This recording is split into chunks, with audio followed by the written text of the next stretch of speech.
On a justement une question de Marie ce matin qui nous dit « Je ne sais pas comment évoquer la crise sanitaire avec mes enfants, ils ont 4 et 9 ans.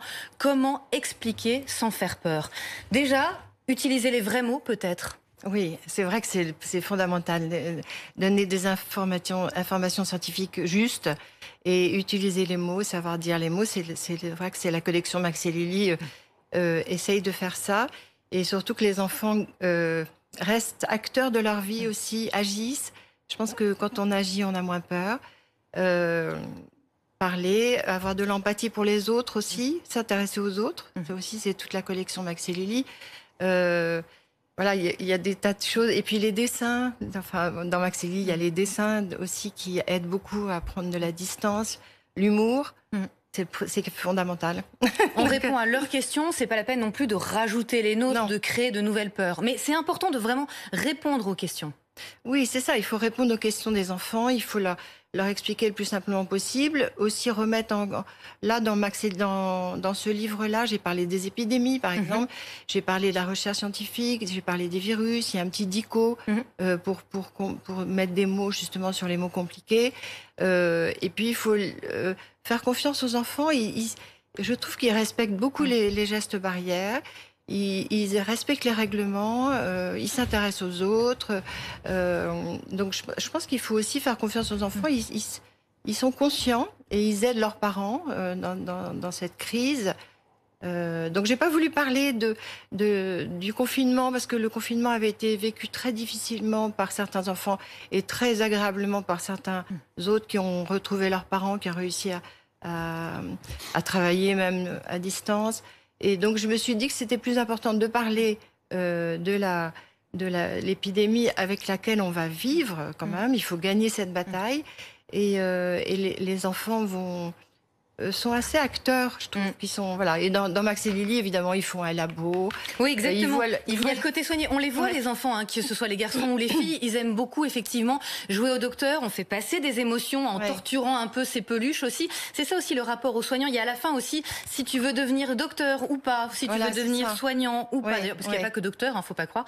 Non. Est-ce que ça te correspond ou pas? Il y a ça aussi, l'idée de les tirer aussi vers le haut. C'est important les questions à la fin du livre, de chaque livre de Max et Lily, parce que ça permet aux parents de comprendre ce qu'il y a dans la tête des enfants et d'avoir des conversations intelligentes avec eux. C'est très important. Et donc je pense qu'il ne faut pas que les parents se privent de ça. Il faut qu'ils posent des questions aux enfants. Et c'est vrai que là, quand Max et Lily voient leur vieille dame, leur vieille voisine, leur vieille voisine qui a disparu, qui est emmenée en ambulance, tout d'un coup, ils se disent, nous aussi, il faut qu'on soit utile, il faut qu'on devienne des soignants. Comme ils ont applaudi tous les soignants quand même. Ils sont en admiration devant tous ces gens qui ont risqué leur vie pendant le confinement pour aider les autres. Et donc, ils ont envie d'être soignants. J'espère que ce livre va donner des vocations de médecins, de soignants, d'infirmières. Moi, j'aurais rêvé d'être médecin. Donc, chacun sa vocation. On a le droit aussi, c'est important de le dire aux parents, on a le droit de répondre « je ne sais pas ». Oui, vous avez tout à fait raison. Je ne sais pas. Plutôt que de mentir, de faire semblant. Oui, on peut mourir aujourd'hui. Est-ce que quelqu'un va se remettre d'une maladie? On peut dire, on ne sait pas. Oui, on peut parler de la mort. D'ailleurs, dans Max et Lily, on a parlé très souvent de la mort. Je pense que oui, on peut dire que on risque de perdre son travail, de dire le réel. En fait, l'important c'est le réel. Je lutte pour le réel. Il y a quand même une nuance importante, c'est que on ne parle pas de la même façon à un enfant de 3-4 ans, à un enfant de 8-9 ans ou un enfant de 10 ou 11 ans qui sont maintenant des préados. Donc il faut malgré tout un petit peu adapter. Oui, il faut en fonction de l'âge. Bien sûr. Max et Lily, ils savent lire, voilà. C'est des enfants qui savent. Absolument. C'est des enfants qui savent lire, absolument, et qui lisent tout seuls ou qui lisent avec leurs parents. C'est les deux possibilités. Soit ils se font leur propre idée et ils trouvent les mots eux-mêmes. Ils retrouvent confiance par le livre. Soit ils parlent avec leurs parents. Donc, mais c'est vrai qu'on ne parle pas de la même façon et que je m'arrache les cheveux à trouver des expressions qui soient drôles. C'est effrayant d'écrire pour les enfants parce qu'ils sont très intelligents, les enfants. Donc il faut être plus intelligent qu'eux par moment. Oui, et quand on parle de maladie, on ne parle pas que de bobos, quoi. On peut aller un petit peu plus haut que ça, quoi. Exactement. Donc voilà. Mais l'humour est très important aussi. Donc je crois que tout ce qui fait rire, les enfants, ils adorent rire. D'ailleurs, c'est mon prochain livre. Je suis en train de, justement, parce que je me demandais ce qu'il fallait écrire pour le printemps. Et j'ai proposé à mon éditeur, Max et Lily aiment trop rire. Parce que je me dis, il faut que les parents n'oublient pas que les enfants, ils sont sérieux quand ils rient.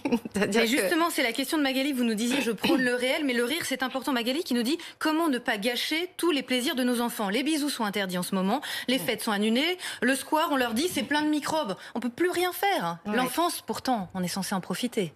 Oui, mais je pense qu'ils arrivent à trouver d'autres biais, ils arrivent à faire des sourires, et les yeux, le sourire, et on peut les faire rire de tout. Ils peuvent écrire des trucs drôles, ils peuvent chanter, enfin pas trop près pour les postillons, mais ils peuvent quand même parler, inventer. Ils ont des tas de ressources, ces enfants, je trouve. Il faut leur faire confiance. Ce qui est intéressant aussi, ce qui est sorti de cette crise et de la période du confinement, c'est le lien aussi aux grands-parents. Nicole, qui est une grand-mère assez remontée contre le gouvernement, nous dit « On nous infantilise, je veux continuer de m'occuper de mes petits-enfants. Pourquoi nous priver de ce lien si particulier ?» Vous êtes vous-même mère, grand-mère. C'est vrai qu'on s'est rendu compte, quand on ne pouvait plus voir les grands-parents, à quel point ils nous manquaient. Oui, moi je trouve qu'il y a une autre façon de communiquer. Il y a les Zooms, il y a le téléphone. Je trouve que c'est très fort, surtout qu'on peut se voir maintenant avec les Skype et tout ça avec les grands-parents. Je trouve que c'est une expérience, ce confinement, et je trouve qu'il faut le prendre comme une expérience pour les enfants. Parce que ils vont s'en souvenir toute leur vie. Il y a des enfants qui écrivent des journaux.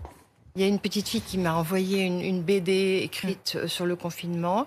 Vous savez, quand on s'ennuie, le dernier livre, c'est Max se sent seul, justement. Et on voit que quand on se sent seul, on devient créatif. On dessine. On dessine. Pour revenir au bon vieux courrier.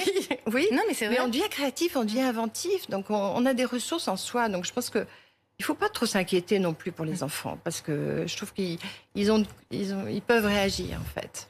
De l'importance aussi d'affronter les problèmes. Avant, dans les tout premiers Max et Lily, c'était Lily veut pas aller se coucher. Et puis aujourd'hui, on a les parents de Max et Lily sont accros au portable.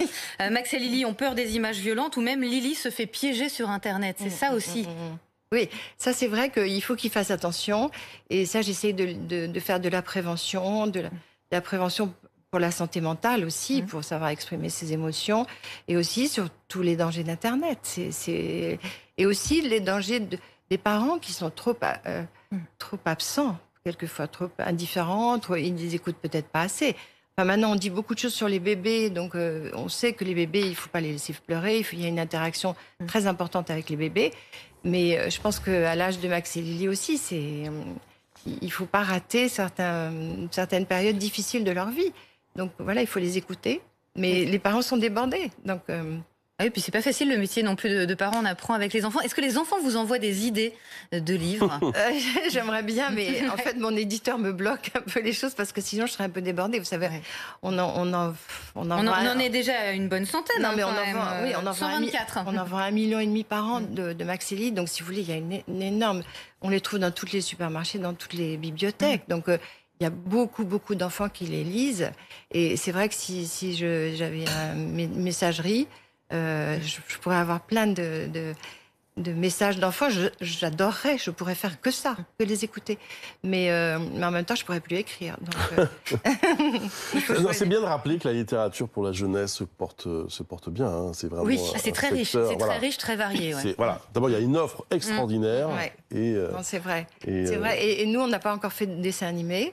Parce que bon, on va le faire un de ces jours. Bon, mais je trouve que c'est bien que les enfants lisent. Ils aient des livres, ils les connaissent par cœur, ils les relisent le soir. Et ils les appréhendent pas de la même façon selon les âges, effectivement. Oui, mais même les grands, ils les relisent. L'autre jour, dans un salon du livre, il y a une fille de 24 ans qui est arrivée vers moi à Angoulême et elle m'a dit, je lui dis, elle me demande à signer un livre. Je lui dis, c'est pour vous, c'est pour votre petite sœur ou c'est pour vous? Elle me dit, non, c'est pour moi. Je peux pas arrêter de les lire, ça fait partie de ma vie, elle m'a dit. Donc ça veut dire que on se construit quand même avec des livres pour enfants qui vous font réfléchir en fait au moment où on en a besoin, surtout pas plus tard. Quoi. Surtout ceux qui parlent de la vie. Donc voilà, Max et Lily veulent soigner tout le monde et le prochain, au printemps en avant-première, Max et Lily aiment trop rire. Bon, voilà.